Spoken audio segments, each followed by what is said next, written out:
Good morning, everyone. I'm just going to give it a minute or two for some people to join. My internet's a little glitchy this morning, so hopefully this will all work out just fine for us, and we won't have any interruptions.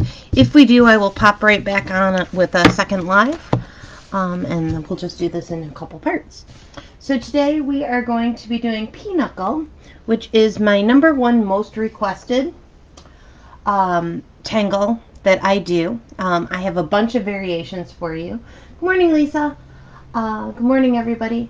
I do have a number of different variations. I'm just going to kind of go through as many as we can. I'm just going to show you a couple really quick because I don't think they require good morning, Catherine. I don't think that they require me actually demonstrating these two variations. I just want to talk about them a little bit. So one of the key pieces in doing Peaknuckle is the shape of your S's, which is how we're going to start this tangle.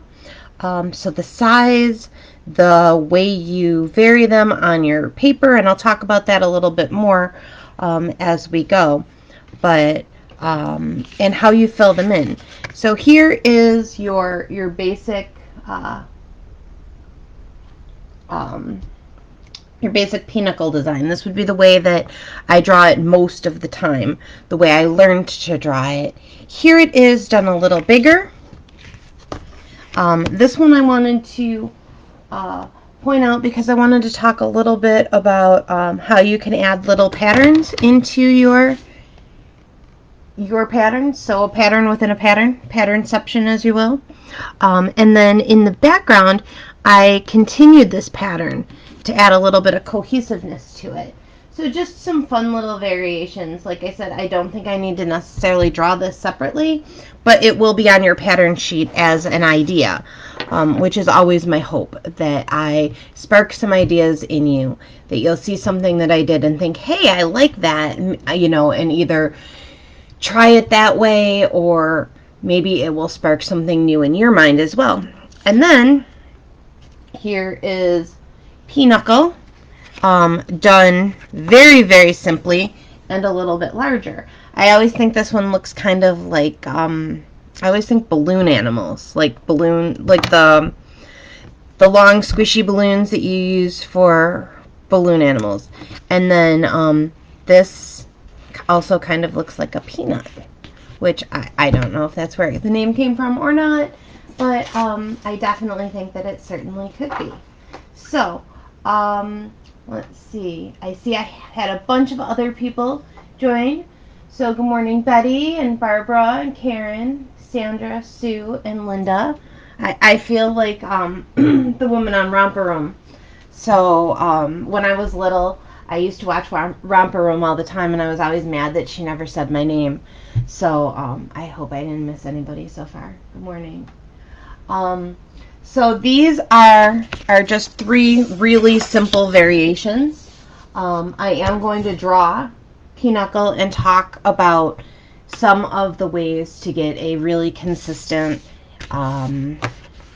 pleasing kind of design with it. So with that being said, we're going to dive in, we're going to do Peaknuckle, and then I'm going to show you some really fun variations. All right. If this is your first time joining one of my lives, welcome. I'm really glad to see you here. Linda, yes, I absolutely am old enough to have watched Romper Room. It used to be my favorite. Although, for those of you that don't know, I am in New York. I am about 2 miles from the Canadian border. So when I was a preschooler, I got all of my PBS, so all my Sesame Street, my Electric Company, my Romper Room, all came out of Toronto. So until I went to kindergarten, I thought I was Canadian. All right, so let's see. Peaknuckle. We're gonna dive in. Like I was saying, if this is your first time here, I am going to work faster than I normally do in my regular classes, because in my lives I like to show you a bunch of different variations. My videos always stay up. I don't delete them. I am also in the process of moving them both to my own Facebook or my own website, which is whimsybykelly.com, as well as YouTube, where I am also Whimsy by Kelly. Just because I think there's a limit to the number of videos that you can keep on your Facebook page, and I don't ever want to lose them on you. So with that being said, you can always watch them over and over and over again, so I don't worry about going too fast. I am going to go over this a number of times today because I know a lot of people struggle with this one. So we're going to dive in. We're going to take a tile. We're going to take a breath and a sip of my tea. And now I want you to start with your dots. Okay? So we'll put our dots on our tile and our pencil. I am using a Mozart mechanical pencil. They are my favorite mechanical pencils. You can get them on Amazon. They're a little husband and wife artist team who makes them, which is why I like them. I get no kickbacks or anything from them. I just happen to like the product, and a lot of people ask what I use. All right, so Peaknuckle. It's one that I took to right away, and I know a lot of people struggle with it. So I'm going to go over this I'm going to go over what I think are some of the key components. When you start Peaknuckle, you make series of S's as your base. I'm going to pick up my pen. I find, so when I draw an S in normal everyday life, I tend to draw it like that, right? So it has these little kind of loopies, right? I find that if I draw my S's like that, I struggle more. So if I draw them where they're kind of not quite squared off, but so they don't have this little loop, right? So it's more like that I get a much better result with Peaknuckle. Okay, I find that consistency in the shape and the size of my S's is crucial to this. So I'm going to start over here in my upper left hand corner, and I'm going to make an S. Okay, and like I said, it's kind of a little more squared off than I would normally make my S's. If you want to take some time and practice like a sheet of S's before you do Peaknuckle a few times, I find it to be really, really helpful. Now I'm going to stack these. I like to make them stand one on top of each other. I like to have them standing on their head, one on the other's head. Okay? I'm trying to make them about the same size. I'm kind of failing because I usually do. It's alright. Remember, no mistakes in Zentangle. Now I'm going to leave a space. I'm going to make another column of these S's.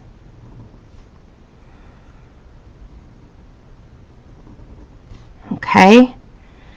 So I have 2 columns of S's. I'm going to make a third. I'm not going to do an entire tile. Unless you need me to. We'll do a couple columns, and then we'll see what everybody thinks, whether we should move on or if we should do some more of this. All right? So, and changing the size, the shape, the roundness, the curve, how big, how small, how uniform they are, will change the shape and the overall look of your Peaknuckle design. All right, we'll do one more. Okay, so, okay, I could do these smaller, I could do these bigger, and I would get a different look. So this one, you can see I have 4 columns of S's. This one I had 5, and you can't really see them, but if I trace them, you can. So here's my S, here's an S, here's an S. So that's 1, 2, 3, 4, and 5, right? Okay, now, I always find it easiest to go, I work one section and then I come back and I do the second section. So I'm going to start up here, right, in this upper corner. I'm going to bring this down, okay? Now, I always start over by kind of drawing over that line, and then I bring it down and I bring it into this line. So that's one line. You can do as many as you like. For this, we're going to do 4. So that's 1. Now I'm going to do an aura. So that's 2, 3, and I'm kind of evenly spacing these so that this one I can draw over, bring this down, and connect it into that. Okay, so I'm bringing the top part of the S into the lower part of the S that's next to it. Okay, I'm going to do this one too. And it doesn't matter if they're perfect. They do not have to be super exact. You can do as many or as few as you want to. You can even, if it's easier for you, you can start, you trace over this one, bring it down, and then trace over this one, bring it down, so that you have that peanutty kind of shape to start with. And then you could bring in these other two, and that's how I did this one, right? But now I'm just going to come in and I'm going to do an aura of the top and an aura of the bottom, and that gives me my lines, right? Okay, so again, trace over, bring it down, do an aura, so that's 2, 3, and 4, and you can do 5, you can do 3, you can do 1, and this is varying that number of lines will give you a whole bunch of different ones. Changing how you bring that in, you know, maybe you made really big tops and tiny little loopy bottoms, and that's gonna create a completely different look. Tammy, you know, this one takes some practice. I find this to be, I call it, in the Zentangle world, it gets referred to as a focus tangle. And this isn't a focus tangle for everyone, but for some people it is. And a focus tangle is one that you have to pay attention to. Versus like flux, where I could be sitting here and I could talk to you about just about anything in the universe while drawing flux. But if I'm trying to draw a Peaknuckle, I have to pay attention to drawing Peaknuckle. So I think that for some people it's just like that, and it's gotten easier the more I do it. But this one I think does take a little bit of practice. So again, we come into the top of the S. So the top of the S here, and we're aiming for the bottom of this S. So there's 2, they're side by side, they're not, you know, staggered, they're straight on. So I am coming from, and I do tend to tip my tile a lot. So I'm turning it, I'm bringing the top into this bottom, and then I'm going to aura it. 1, 2, and then this bottom one, right? Okay, so now I have a column of these little peanut shapes. Everybody with me. I'm going to give it a minute for everybody to just kind of hop in and let me know if you're following along. If I need to explain it in a different way, or if you're good with this so far. I'm going to have some more tea because I haven't had enough caffeine yet. And I know I say that every Saturday, but it's true. Also, I'm sorry I wasn't here last week. I was battling a migraine for like 3 days. So, much better now. I think it was air pressure. Either that or it was, you know, holidays coming up. So, all right, I see that people are following along. So now I'm going to move on. It's not really the next step. We're going to repeat this step, but we're going to do it on this next set of columns. So I'm going to come over here, right? Again, I'm going to go from this top, to this bottom, this top to this bottom, this top to this bottom, right? So they're going diagonally. Okay, I'm going to try not to tip this one quite so much because I know it makes it easier for people to see sometimes when I'm doing it straight on.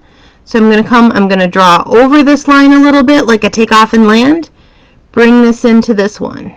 So that's 1, and then an aura. So that's 2, 3, and then 4. And you can add as much swerve or curl to that as is comfortable for you. I just tend to do gentle waves. Okay, so again, trace over this one. And this is where it does start to get a little complicated because you've already got some stuff here. Okay, but we're going to go from here to there. And then an aura. And an aura. And I like to try and keep these fairly consistent in terms of spacing. And then, you know, and if they're not exact, that's okay. Nobody cares. You're really not going to notice. All right. So over the top here, bring this down. So if you were doing it like this without a whole bunch of other lines, so there's my top, and then again, the bottom like that, right? And then you can just fill in with an aura there and an aura there. Okay, and we'll do one more. Okay, so there we go. There we go. And there. So now we have 2 columns. Catherine, you mentioned about making them in pencil, and actually I'm going to demonstrate it in the next one that I do, doing my S's in pencil. You can do them in pencil. I generally, when I do regular Peaknuckle, I don't. I just leave it. Those little tips aren't going to matter all that much. Because we're going to come in and we're going to color some stuff in and things like that. I also don't mind them, and sometimes I turn them into other things. But if they bother you, by all means, you can certainly do them. You can certainly do them in pencil if that's easier for you or you like it better that way. When I do some of the variations, I absolutely do them in pencil. And I'm not... You know, look, I have an eraser on my desk. It isn't so much that it's because there's no mistakes and you don't need a ton of tools. But if it's easier for you or you like it better, you should always use whatever you need to make it crisper and clearer for you. So I'm going to do, I was just going to do 2 rows because I really want to be able to give everybody the opportunity to see some different stuff. But I want to be sure you understand how to do this. So I'm going to do one more. I'm going to do it off to the side again. So I'm going to bring that down. So that's 1, 2, 3, and 4. Okay. So again, the top of my S to the bottom portion of my S. The top to the bottom. The top to the bottom. Okay? And I'm aiming to match them up, but if they don't exactly match up, it's all going to smooth together. It really is. Once we have this all done, it's going to make a lot more sense. It's going to be pretty easy to get rid of some of those little marks that maybe you don't like. Okay, so there we go. You can see I didn't quite make it there to match, and that's all right. My pen is skipping. Sometimes I press way too hard. All right, so there we go. Now, if I were going to finish this tile off, I would come in and I would do like these little partial sections, but I'm not going to worry about that today. So I'm going to leave those as they are. Now the next step, the next piece is to come in. I like to match them up with the same number of lines. You don't have to. Yes, Tammy, it'll be posted. These just stay up. I don't take them away, and you can also find it later in a couple days on YouTube and on my own website. So once we have these columns done, we're going to come back and we're going to work on these inside spaces. Okay? So I'm going to come back to this first one here. I'm going to come a little bit over. You can make these as tilted as you want to, and you can make them as far in from the sides as you like to. I like to come in a little bit and go at an angle. So that's 1, 2, 3, 4. Okay, so I have those 4 lines that correspond with these 4 lines. So 1, 2, 3, 4. And I'm trying to keep the spacing about the same as the spacing that I had on these. And you could come really close. You can fill in this whole section with diagonals if you want to. But I like to try and keep it consistent with the number that I'd already used. Okay, so that's, and I'm not going to bother with down here and up here, but you could certainly, fill in those spaces as well. All right, so that's 1, 2, 3, 4. 1, 2, 3, 4. And I like to try and keep these as consistent as possible. Okay? I like to try and keep my angle about the same. And you can make them really, really, you can make them really, really, really slanted like that. You can make them, almost standing straight up. That's a matter of personal choice, and it's going to give you a different look each time and each way you do it. Okay.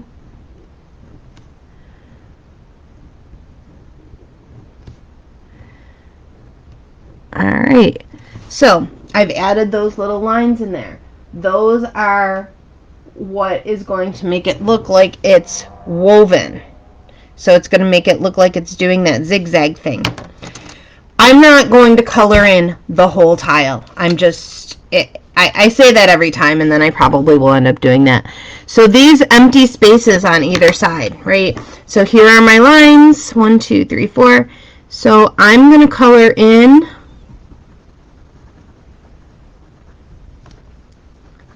on the outsides of where I made those diagonal stripes, right? So I'm just doing this with my 01 there, but I'm going to come in real quick and map that in quickly with my graphic. Just kind of fill it in all nice and solid. Okay.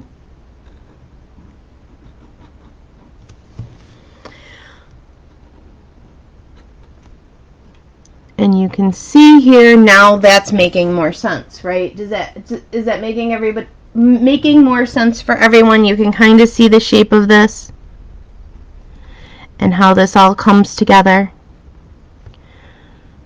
All right, so we've got 2 columns done. What the heck, I only have this one other column to do. See, I told you, I said I wasn't going to do the whole thing, and I did the whole thing. But I always think of so many things to tell you about the way you do it as I go on the original variation that I often do finish the tile. Alright, so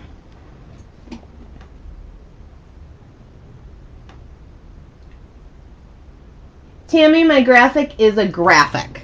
It's a graphic 1.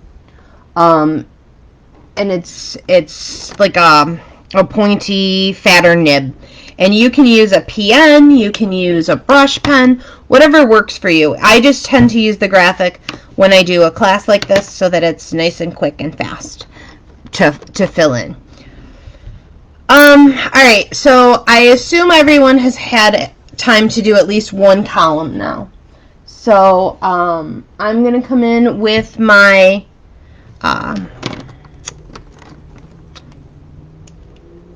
graphite, with my mechanical pencil, and you could use whatever you like. You could use just a regular like a Zentangle pencil, or just an HB, a number 2, whatever you have that you like to use for your pencil, for your shading.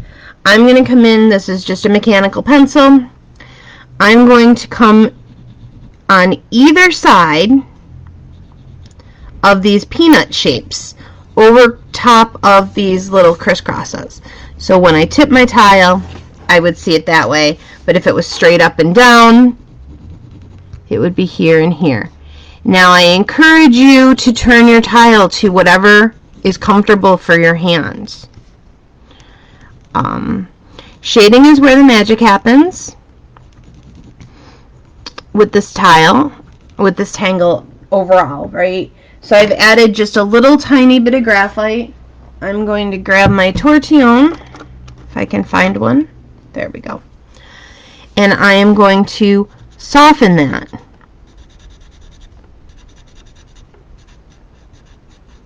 Okay, so all I'm doing is I am softening that graphite line. A lot of people make little circles. I tend to use my tortillon like I would use the side of a pencil. So I just kind of softly rub it. You don't want to rub too hard. You can make your paper pill that way, but a little bit, just a little soft rub, and it will make it pop out, and it will really give you this kind of 3D effect. All right. From there, you can call it quits. You can say, you're done with this, and it looks good. Or you can come in, and this is where I usually use the graphite that's already on my tortillon because I don't like a lot of heavy shading. And you can add a little bit of rounding to these, and all I'm doing is just adding a little shadow on the left side of each of these little Peaknuckles. And it's very, very light. Like I said, I'm just using the graphite that was already on my tortillon. And, I could do it a little bit on the other side of my little peanut shapes. Wherever you feel that it needs, some dimension. And however you like to give dimension to your rounded shapes. But there we go. So that is our, so that's our Peaknuckle. Anybody have any questions before I move on with this one? Okay. I find this to be a really, really fun tangle, one that I use a lot. I'm going to go and grab a different tortillon. I'll be 1 second, and I'll be right back.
Okay. All right. Sorry about that. Sometimes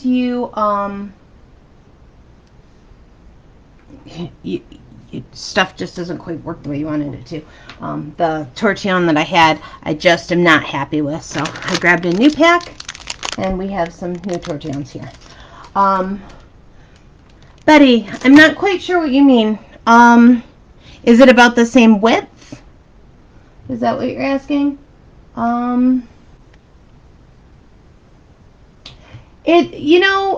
The angle, so this and this, you can play with it either way. You get a different look depending on the angle you have these at. Sometimes I make them really steep by making them, closer together or further apart. It really, is just a matter of playing with it. You'll get a different effect each time. So I just looked at the clock and I realized that I spent a half an hour doing just plain Peaknuckle today, which I don't mind, but that means that this one's probably going to be a little bit longer than they normally are. So I just wanted to give everybody a heads up that it is already noon. All right, so this is one of my favorite ways to draw this. This is Alice,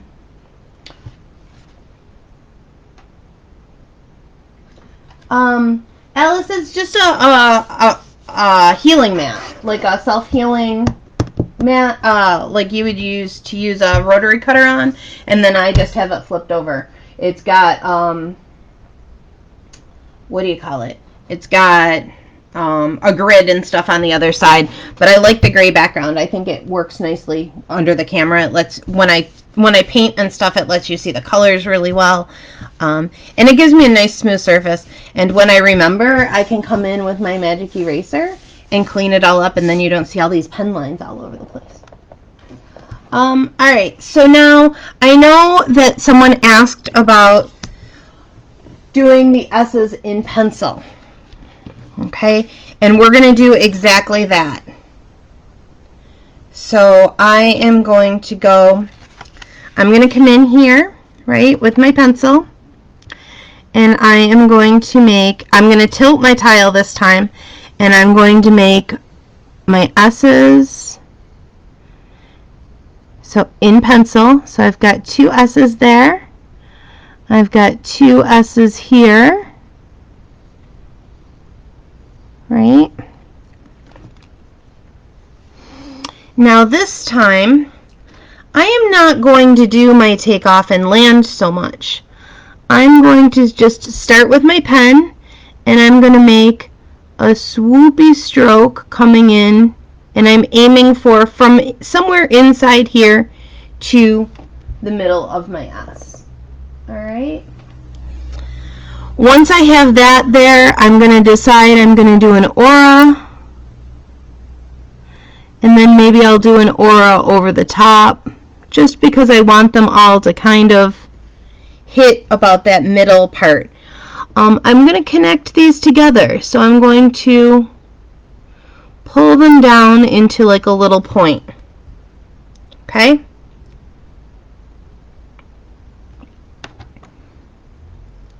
I'm going to come down here. I'm going to do the same thing. You know what? I'm going to add another S here because I want it to look like this one. So now I've got my three S's. Okay. I'm going to start here. I'm going to bring this down, curve it to a spot so it's kind of like a really stretched out S itself. Okay. I'm going to make a second one, and I already know I'm going to make that, bring it to that point, so I just kind of made it hit that way. You can see my pen skipped. I have a little hiccup there. It's okay. You're never going to notice when it's all together. I'm going to bring in a third one, and again, so now I have that little point. I'm going to bring these up so that they are kind of connected, so they're on a curve. I'll do the same thing here. So bring this down. So it's like a stretched out S. I'm going to bring this one in, bring it down like that. One more. Okay. So I have these stretched out S's. Okay. I'm now going to add just a little, this is this is just a fun little thing I like to do on my ends. If I add a C shape onto either end, it looks like they are tucked, and then I color it in, it looks like they are tucked into a hole.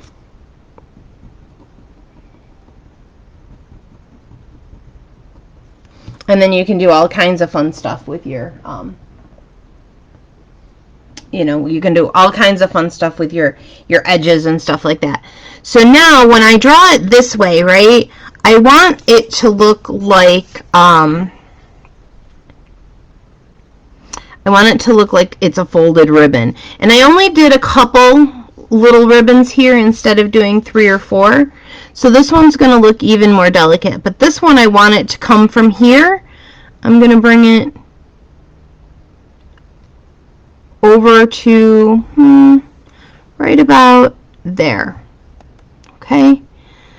And then I'm going to come in a little bit, and I'm going to bring this over, and then I'm going to bring that over. Okay?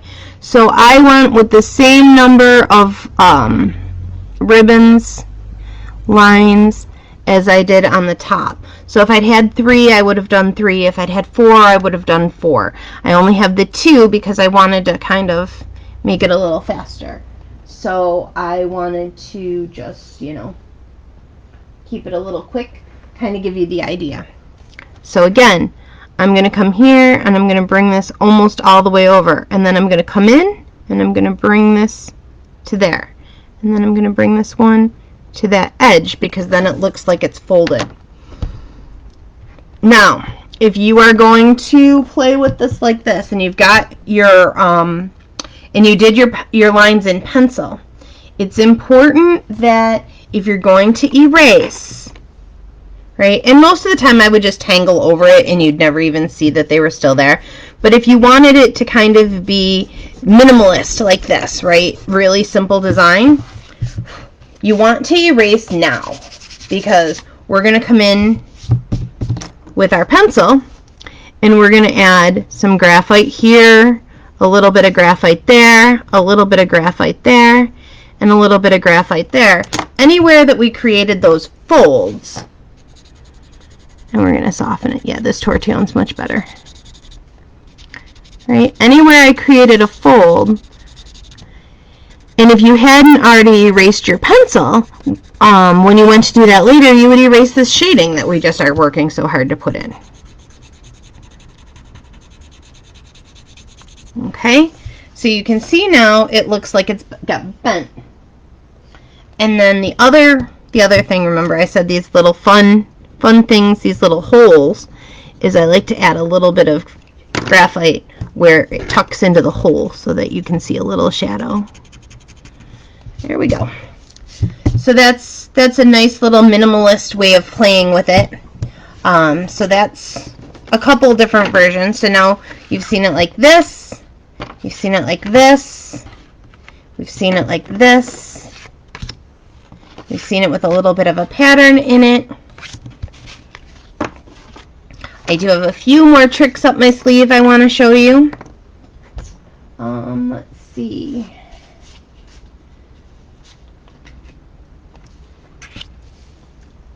I want to show you this one. So just keep practicing it. 1, I'm sure it's not horrible. And 2, it will always get better the more you do it. I want to show you this one because this is actually really, really quick, but it's also really, really fun. And it is the exact same pattern. It just, well, I shouldn't say it's the exact same pattern. It's a tangulation of the pattern. And the way that I did this is by making, instead of an S, I squared off my S's. So I made them more like, kind of like a 5, or as my daughter used to call them, a robot S. So I'm going to put my dots down. I'm going to put my border.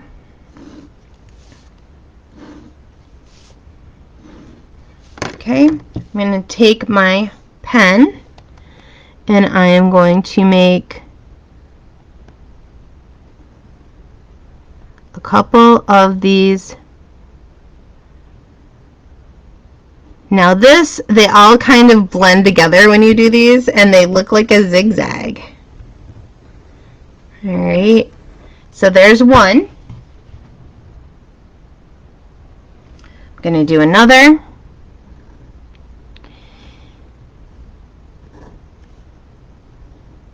And you can, you could do the exact same thing that we just did using this squared off version as well. Okay, so you could do a basic Peaknuckle using a squared off version. We're going to do a little bit of a tangulation, but okay. So now we have, and remember, these are just our S's. So there's 1, there's 2, there's 3, okay?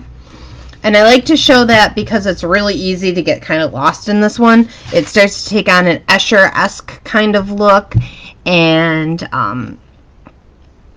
you'd never know that the concept, the idea, is rooted in Peaknuckle. All right. So now, this is really easy. We're going to connect this top of this S to this right here. So I'm going to bring that down like that. Now I'm going to take this point and I'm going to connect it to the bottom of this one. Okay? I'm going to do that again. So, and I'm going to use this to block it off, right? So my next set, I'm going to bring this top point to the bottom. This mid to here. Okay? And again, this point to there, and this point to here. Okay? And then I'm going to repeat it. Okay. And sometimes it helps to block stuff off, right? To use a piece of paper to just kind of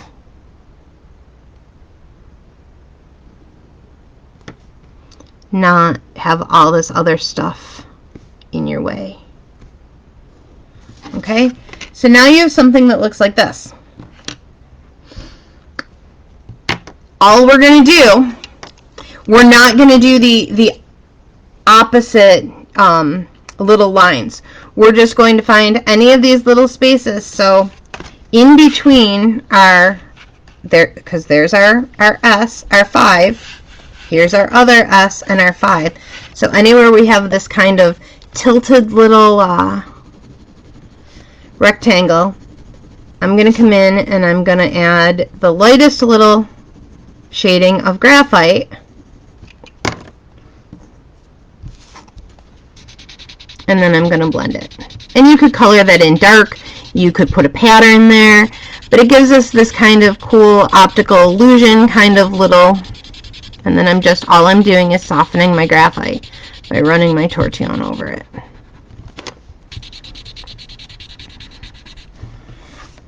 But this is a cool effect, a cool tangulation that you can get from using the basic steps of Peaknuckle.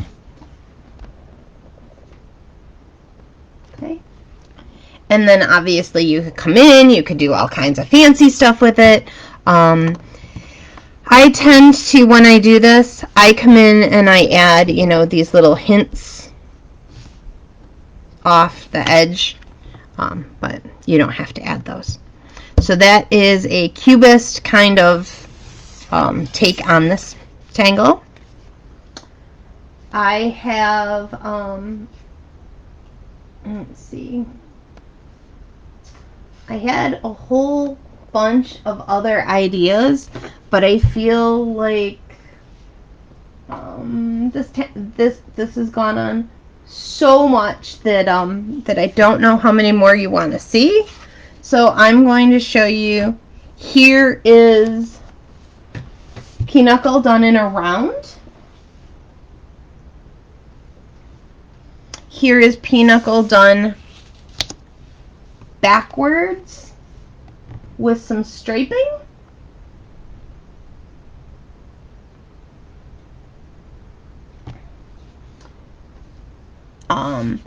And let's see. And then this is one that I've just kind of been playing with. I'm going to demonstrate this one just so you can kind of get an idea. And then we'll see if you'd like to look at either of the other two. We'll see where we are for time. Okay, so to get this one, I start again. I'm going to do my S's, but the reason I want to show this one is because, and I'm only probably going to do 2 columns of it, is with this one, I make my S's more like I make my regular S's. And I'm doing these in pencil. And I spaced them weird, so I'm not going to really have much of a border. Okay. But so these are super curvy and they have that little lip on them and everything, and that's okay. All right.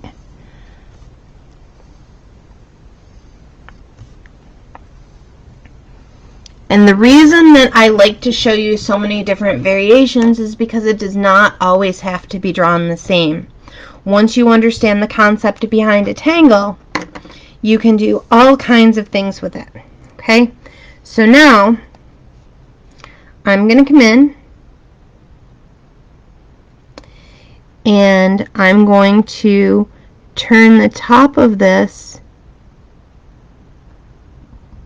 into an oval. Okay? So my S actually becomes kind of like stacked 8s, like slightly tilted 8s.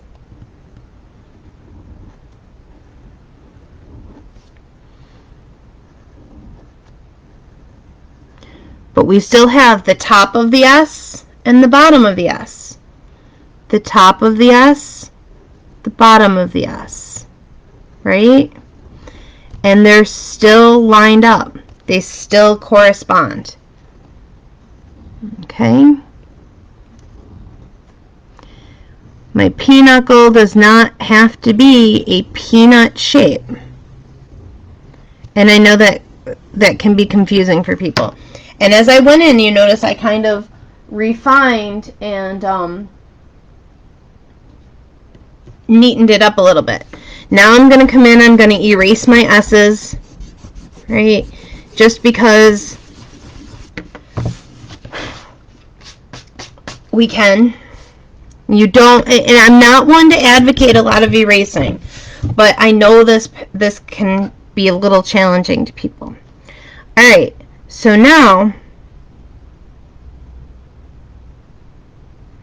okay, I'm starting over here. So in the middle of my, what would be my S, I'm starting with a line, and I'm just going to make, I did it as Muka here, but I'm just going to do it as like a little fescue. And I'm going to do that on all of these.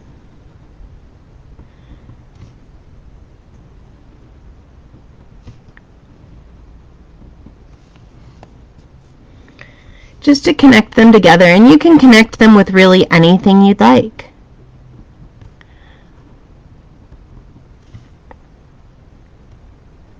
And you can connect every single one, or you can connect them very much like I did here, like I did it with Muka. So I made the swirl, and then I came back in and I did an interior, which would have been this piece. So this right here is the inside of my S. This is counting as my connection, and then if you wanted to, you could add another connection going in the other direction. I usually don't. I usually just leave it like this. And then you can fill in all of these with any kind of fun pattern that you want to. So let's say you wanted to do, this is one I like to do. I like to do, what is this? In a pod. I think that this is a fun way to kind of turn this into a more organic tangle.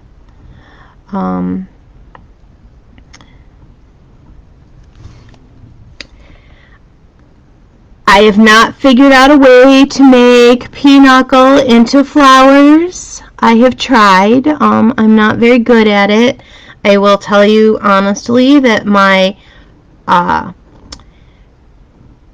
inner round, it was my attempt at turning it into a flower, and it did not go that way at all.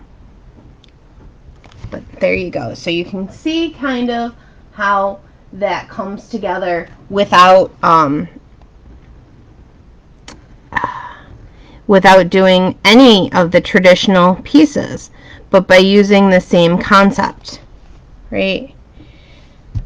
So I'm going to set that one off to the side. We're going to do, I see I have a request for in a round, so we will do that. So the first thing we're going to do is, obviously we would do our dots and our border. You can do whatever you like as far as dots and borders. I just always like to include them whenever possible. I'm going to draw in pencil an orb in the center because I'm going to work around that. You can draw your S's in pen or in pencil for this. Okay, I'm going to do them in pencil. So there's 1, there's 2. I'm going to turn my tile a little bit.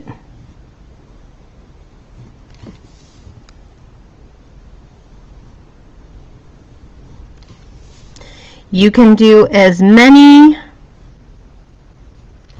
as you can fit. I find that I usually get 6. Sometimes I get 5, sometimes I get 7, but it's about 6. Once I have them where I want them to be, I'm going to ink these in, just because I'm going to do them in ink anyway. It's easier for you to see.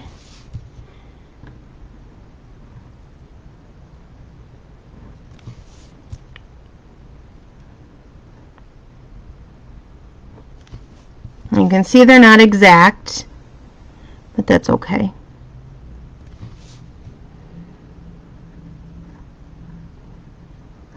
All right, I'll give everybody a minute.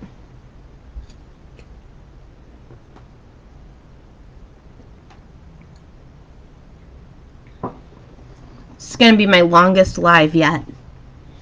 All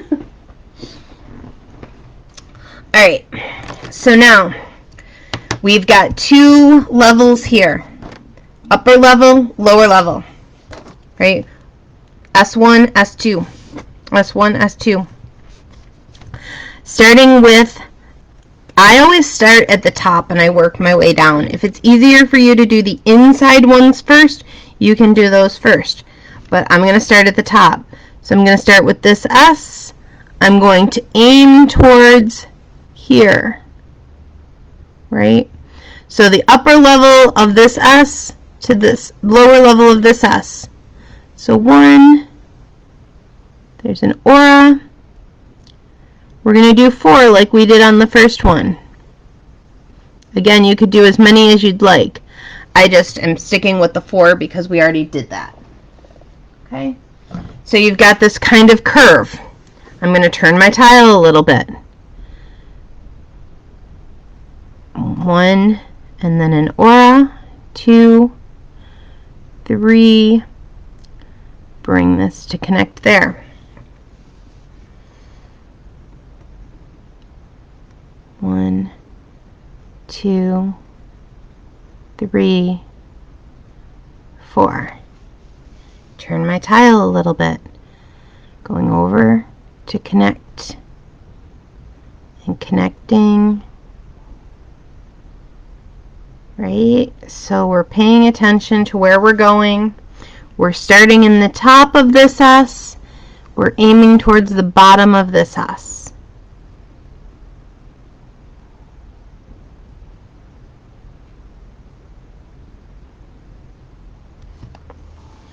Okay, top of this S is aiming towards the bottom of this one because it's the only place to go.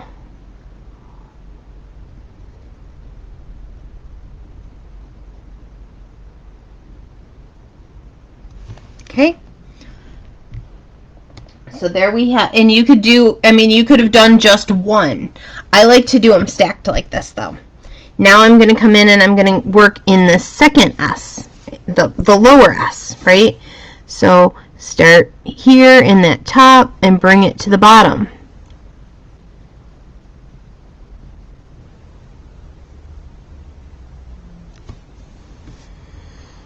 The top to this bottom.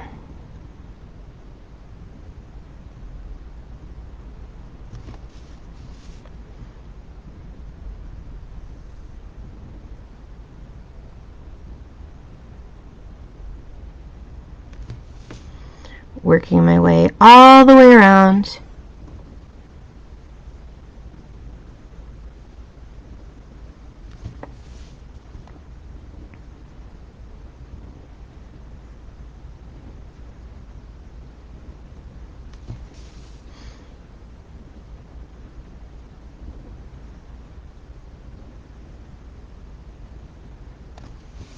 And there we go.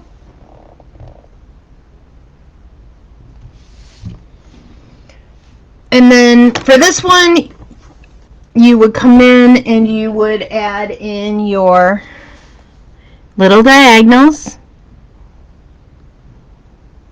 So 4 lines. 1, 2, 3, 4. 1, 2, 3, 4. And again, your slant's going to be whatever you choose it to be, and that tends to be a practice thing. And because we only have 2 of these wheels, we only had the 1 row to do. I mean, you could have done as many as you'd like, but I like it like this. So another thing you can do if you don't want to, if you want to change up the look of this, is you could come in. Let me grab. There we go. I'm just grabbing a different mechanical pencil. Is instead of coloring these in black, you could color these in with your graphite, right, which is going to give you a softer, more shadowy look instead of a dark filled in look. Just some variations, right? So I'm coloring those all in, and then I can also color in the center, right? And you see I'm just kind of sketchy coloring it in, because it doesn't have to be solid. I'm going to blend it with my tortillon anyway. So then I'm taking my tortillon, I'm going to soften that, right? Soften up all this graphite so that it's darker, but it's not black, so it gives a softer kind of look than doing the black. And I'll soften this all in.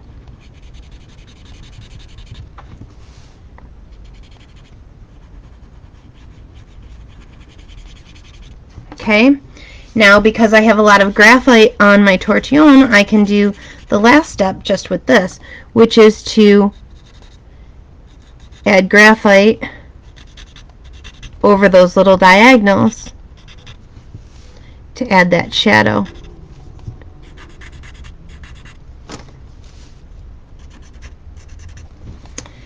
And there we go.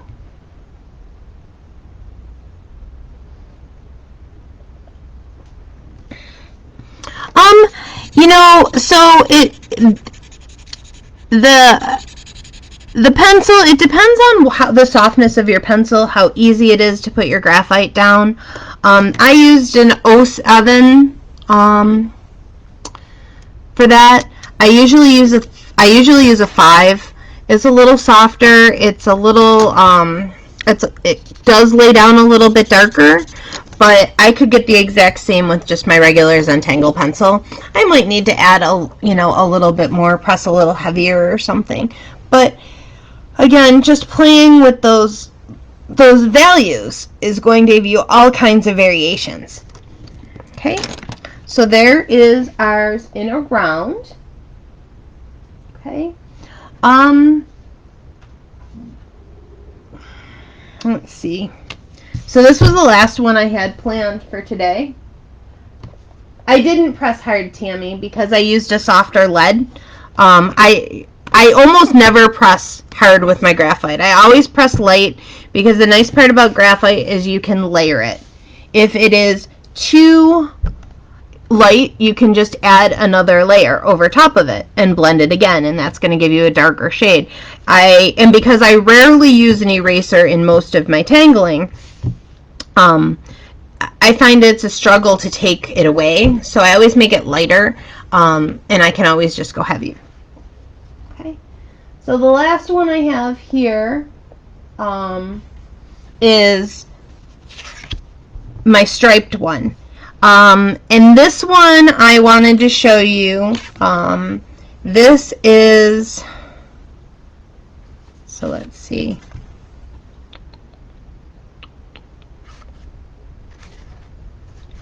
This one I did, I made my S's backwards, and I made them kind of stretched out.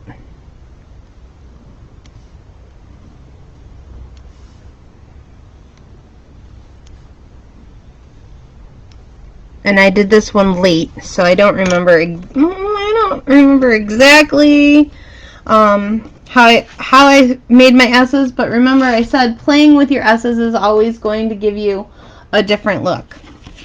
So this time I'm going to start, and I'm doing it exactly the same way, but I'm working from the opposite direction. And the reason I wanted to show you this is, like, my daughter's left-handed. I worked with a lot of lefties. Sometimes it works better to do it in the opposite direction, and sometimes for even my right-handed people, seeing it done in the opposite direction sometimes makes it click a little better, so I try and do it sometimes. My brain doesn't always switch backwards, but all this is backwards S's, and you can do the exact same thing we're doing the regular way as well. So I'm going to start at my point. I'm going to pull this over, and I'm actually going to curve it along that lower S curve, right? So I'm starting at the top here. So that's 1, 2, 3, 4, 5, and again you can do this as many times as you want. I'm going to do 6. And I'm actually bringing these ones to a point. Okay?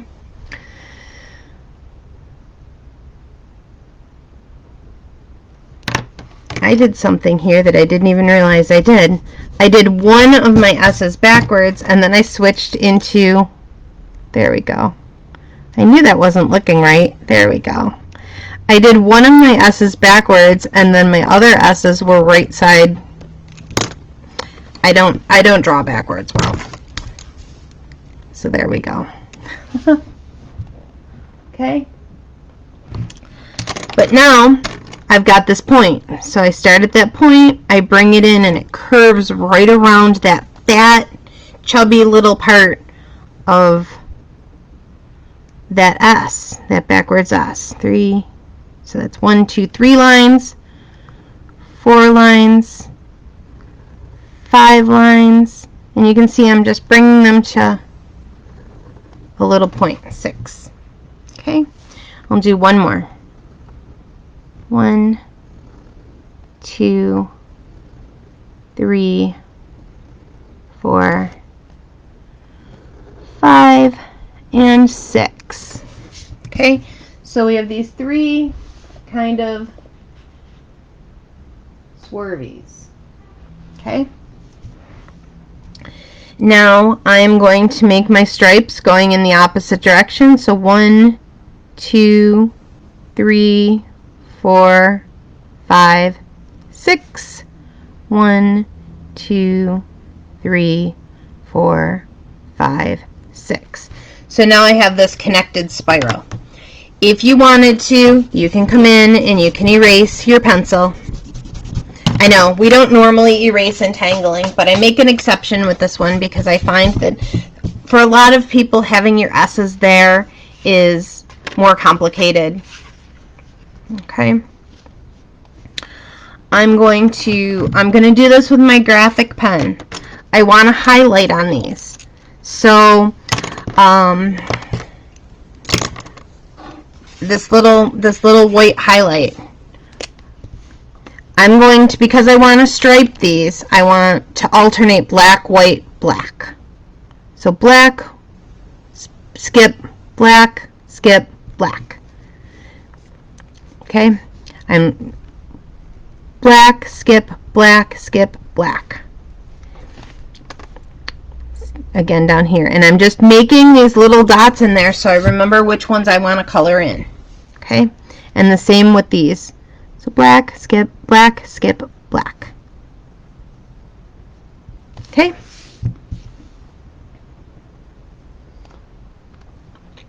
Now, because I want this highlight, I'm going to come in and I'm going to mark out a little space, and I don't do this when I do it myself.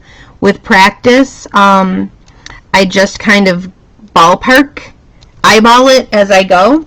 But what I've done is I've added in a little stripe in here. Okay?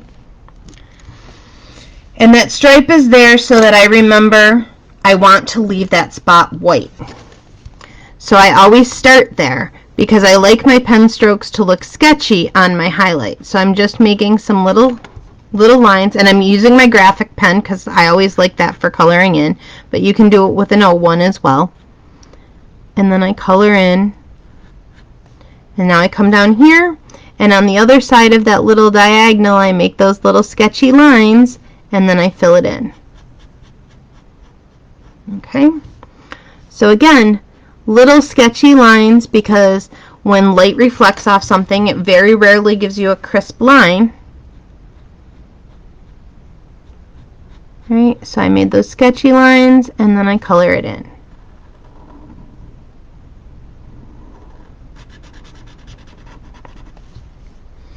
And again, sketchy little lines on either side, and color it in.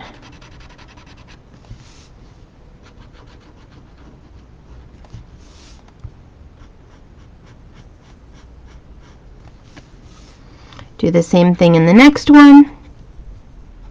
Sometimes if I'm feeling, if I'm feeling it, I'll just do all my little sketchy lines all at once in a section,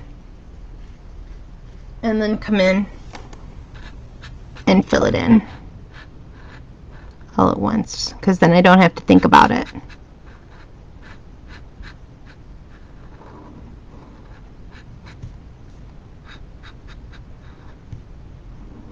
And that's the other reason why it's nice to fill in that black dot, because then I know it's there, and I know that's the section that I want to color.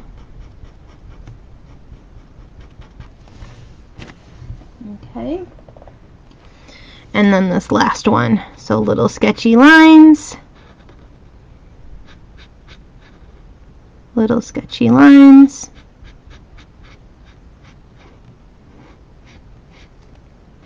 Little sketchy lines, and then color it in.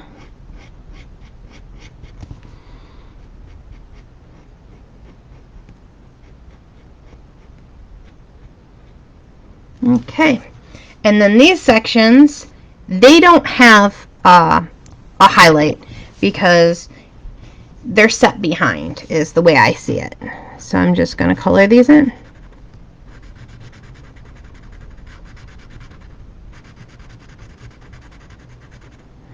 And it always amazes me how these black and white pieces with the striping on them always manage to look like those red and white candies, or like ribbon candies or something like that, when we haven't added any color.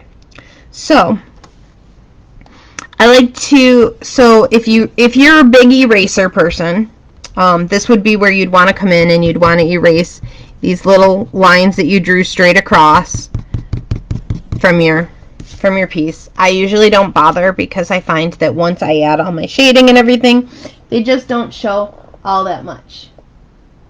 Okay. Now, the last thing I'm going to do is I'm going to come in with my graphite, and I'm going to put down a nice little layer on either side. I do find that when I use this pattern, when I use striping on anything, I like a bolder shading because it's a bolder pattern. And then I'm just going to soften this.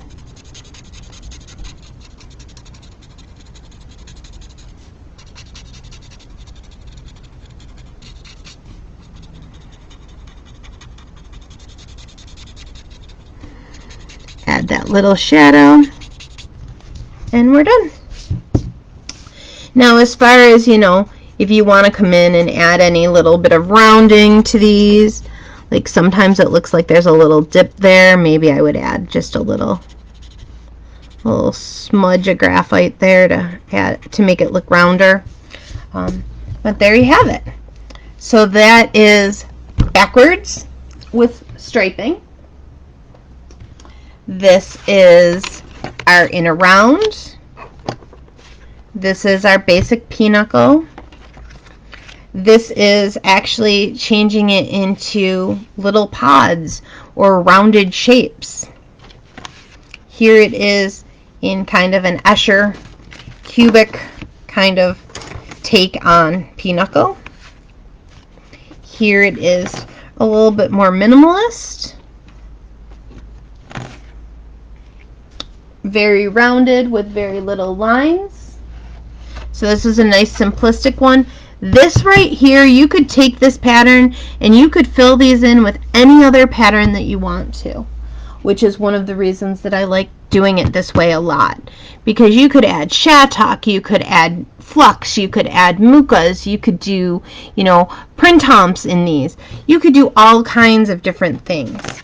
And then there's our Peaknuckle with patterns inside.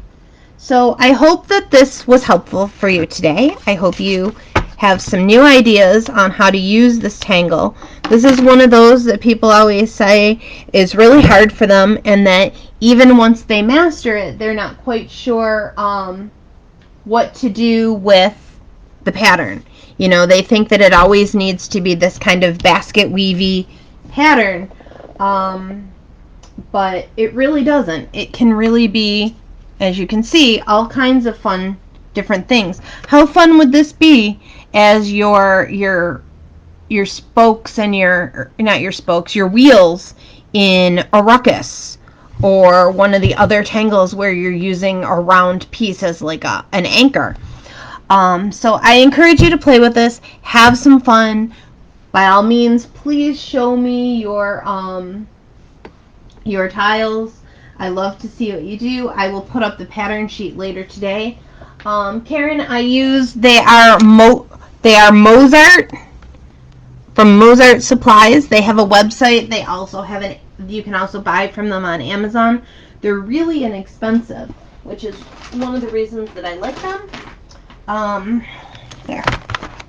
So they come in this nice little plastic case, and it comes with 4 sizes and a 30-pack each of refills for your leads, and I think they're $9 for the whole set.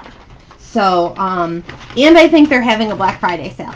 So, absolutely check them out. I always like to support little businesses whenever I can, and all the supplies I've ever gotten from them have been really great. So, next Saturday, I don't remember what I'm doing. I don't even know if I planned what I'm doing next week. But I'm going to be doing another live next Saturday. I may take another Saturday off somewhere in December, because December's always busy. But I should be there pretty much every Saturday, unless I say otherwise. So everyone have a great weekend. Enjoy the rest of your week. I hope my American friends had a lovely Thanksgiving. And I hope everyone is staying safe out there. Have a wonderful day. I'll see you soon. Bye-bye.